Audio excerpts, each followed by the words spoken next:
Welcome back to Silver Knight Comics.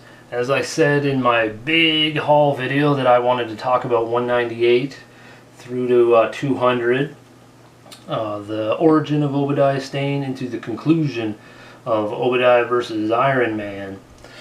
So there will be spoilers as I dig into this, but before I dig into it, I read 2 Iron Man so far, and so I haven't read much, so digging into this was really cool for me. And I liked how when you get into the 198, the story just, it's well written that you can just pick it up and you can learn about Tony Stark, Iron Man, the fall of Stark Industries, all within this sort of first issue, and you get to know his villain here, or his enemy, Obadiah, and how it all evolves pretty quickly and well done, right? Like, so I think this is actually like very easy to start reading this one and then going through 200, just picking up, even if you never read Iron Man. I think, you know, that works.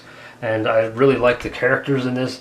You know, Madame Mask, I don't know much about her, but you could see how devious she was, and working with Obadiah, like, you can see how their relationship evolves through this issue and how devious they are towards each other. And within this issue, you get to see how sinister and dark and ruthless Obadiah Stane is, you know, towards everything. Like, he kills a dog that you don't see, but you know that goes on, and his relationship with his father, albeit brief in here. But, you know, it's quite dark, quite ruthless, and you can sort of like start to loathe the character, and you're like, man, I can't wait for Iron Man to tear this guy apart, because like his ruthlessness just plays out, and you get tired of the guy. At least I did. But you know, you see that relationship, you know, sort of evolve, or his character sort of evolve through this issue into the next one, and sort of his plan, which I felt, you know, actually backfires. He's trying to diminish Tony Stark and make him embarrass him, and I think that actually his ruthlessness backfires, you know, by the time you get to the end of this issue, where Tony loses a good friend, and, you know, it lights a fire under him, and, you know, that's where it opens up into this issue, is like that, you know, we're getting, the fire is lit, Tony is coming back, you know, and then we get my favorite Iron Man armor, which I absolutely love, the Centurion armor. Hopefully you guys can see that okay. I really like that armor, and I like how the suit, you know, it just all comes together. I do like the old armor, there's something about this one that I just enjoyed. I really like that. And then more ruthlessness. This is where you get to come across more of Obadiah Stane's asinine attitude and everything that goes down. And then we work towards, you know, the big secret. So this is a spoiler, so if you want to read these, don't stay tuned or skip to the end of the video or something like that. But, you know, Obadiah becomes Iron Monger.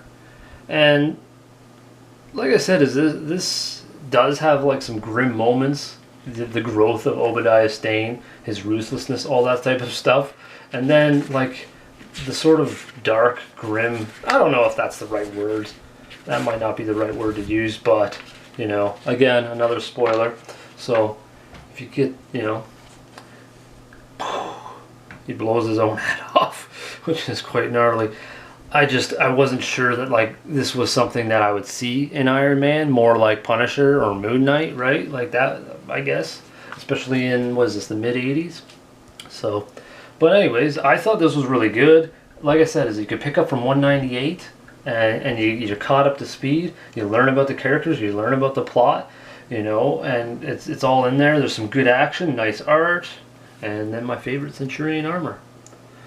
So yeah, hopefully you guys, if you've read these, tell me what you think about that down in the comments below. As well as, I keep forgetting to mention that I have a heavy metal synopsis channel where I talk about obscure metal bands and stuff like that, so that'll be down in the link below as well if you're interested in some heavy music. So until next time, folks, heavy reading.